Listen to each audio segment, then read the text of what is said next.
Is the Netflix series Midnight Mass, by creator Mike Flanagan, an original idea?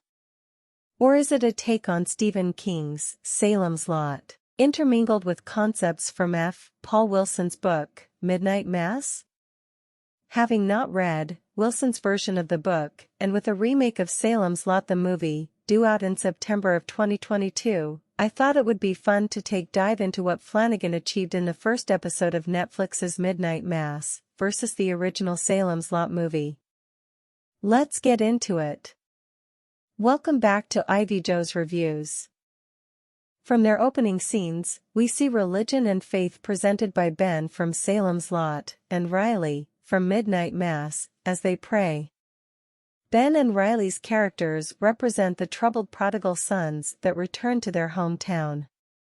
Both stories also have two troubled prodigal daughters, Susan, from Salem's Lot, and Erin, from Midnight Mass. We see both Susan and Erin with a book in their opening scenes. The small town of Salem's Lot has a Mr. Crockett, who owns Crockett Realty, whereas in Midnight Mass, Crockett Island is a small populated island.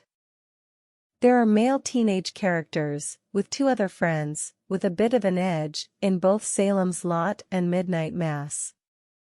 Both stories have something unknown delivered to the small community that is never opened on camera.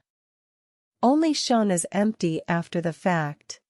Salem's Lot and Midnight Mass both have villains thought to be the same person, Mr. Barlow and Mr. Straker, and Father Paul and Monsignor Pruitt in Midnight Mass, with both Mr. Barlow and Monsignor never being seen by the community.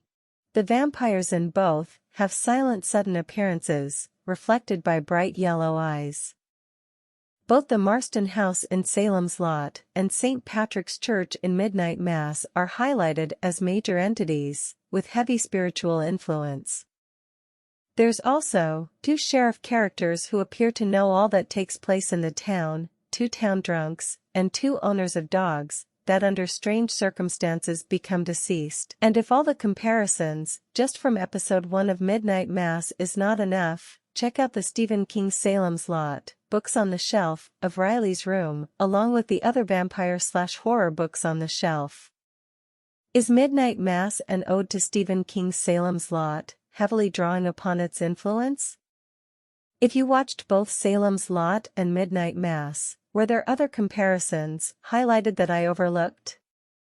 What's your thoughts? Let me know below, and thank you for watching Ivy Joe Reviews.